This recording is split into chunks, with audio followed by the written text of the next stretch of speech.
Hello and welcome to the channel. It is 1 week now since the CBN governor, Godwin Emefiele, was arrested by DSS.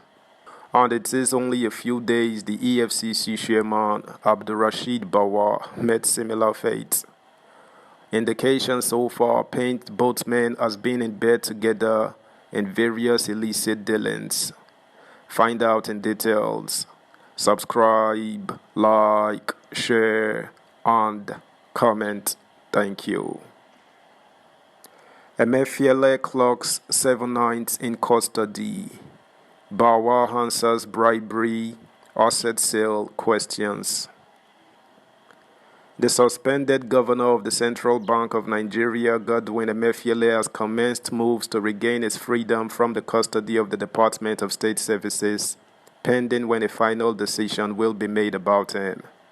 On Friday, the embattled Apex Bank boss secured the order of a High Court of the Federal Capital Territory, which directed the Director General of the DSS, Yusuf Bishi, to allow him access to his lawyers and family members. Emefiele was arrested by the DSS on Saturday, a day after his suspension by President Bola Tinubu. He is currently undergoing interrogation at the Secret Police headquarters in Abuja for alleged reason financing, economic sabotage, mismanagement of forex, and the Naira redesign policy, among others. Justice Hamza Muazu of the FCT High Court made the order on Friday, stating that access to his lawyers and family members was Emefiele's constitutional right. The enrolled order dated Friday, June 16, 2023, read in part, "The lawyers of the applicant shall have access to the applicant immediately and regularly at reasonable time, pending the determination of the application."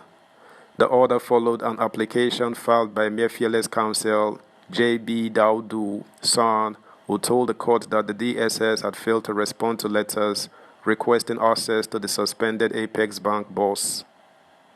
The respondents in the suit are the Attorney General of the Federation, the DG, DSS, and the DSS as a body. Counsel for the second and third respondents, Awo, asserted that the DSS was not known to reject such requests in the past and that the denial of access was inappropriate. Awo was certain that the security service would abide by the court order and allow the listed lawyers and family members to visit Emefiele. The Office of the Attorney General of the Federation did not oppose the application. Meanwhile, counsel for the DSS and the AGF office requested an extension of time to file their responses to the originating motion. The court granted the request and adjourned to Tuesday, June 19, 2023, for hearing of the substantive suit. Saturday Punch learned that the secret police had earlier obtained an ex parte order from the courts to detain Emefiele beyond 48 hours stipulated in Section 35 of the Constitution. The DSS also obtained a similar order to extend the detention of the suspended chairman of the Economic and Financial Crimes Commission, Bawa. Sources privy to the development told one of our correspondents. The embattled Emefiele has spent 7 nights in detention and has not been charged. Speaking to one of our correspondents, a government source said the move by the DSS was to deter the suspect from filing lawsuits to enforce his fundamental human rights. The source said the DSS obtained an ex parte order from the court during the week to continue the detention of Emefiele beyond 48 hours so that his lawyers would not file a lawsuit claiming that his fundamental rights are being trampled upon. You know, he is not supposed to be detained beyond 48 hours according to the Constitution. The service also got a similar order on Thursday concerning Bawa's detention to enable it to conclude interrogation and investigation over the allegations leveled against him. Meanwhile, the spokesperson for the DSS, Dr. Peter Afunanya, declined comments on the development following an inquiry by Saturday Punch. "I have no comments on this, please," Afunanya said. Meanwhile, Emefiele's passport has been confiscated while his home and office may be searched by operatives during the week, sources revealed. The suspended CBN governor is yet to be arraigned by the service as he is still detained and being interrogated. The source added that the office and residence of the suspended Apex Bank governor will be searched. Emefiele's travel documents will be confiscated as part of the standard process pending the conclusion of our investigation. Also, as part of the investigation, his house and office will be searched for documents that can aid the ongoing investigation on his management of the CBN, the source said. It was learned that the DSS might revisit the criminal charges it earlier filed against Emefiele, which bordered on reason, financing, and fraud. The Secret Police similarly accused Emefiele of mismanaging the CBN subsidiary, Nigeria Incentive-Based Risk-Sharing System for Agricultural Lending, and the Anchor Borrowers Program.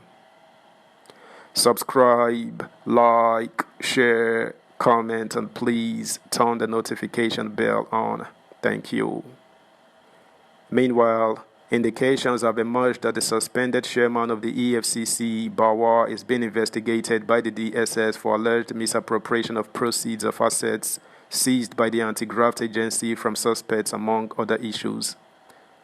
Bawa was arrested and detained by the anti-graft agency in 2019 for allegedly selling at least 244 trucks worth between 20 million naira and 30 million naira each to his cronies at the cost of 100,000 naira per unit, hence depriving the country of about 4.8 billion naira in potential loot recovery.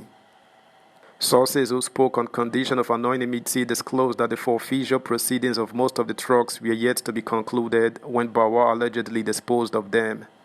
The source said, in 2019, Bawa was arrested and questioned over the sale of about 244 trucks that were seized by our Port Harcourt zonal office, where he worked then as zonal head.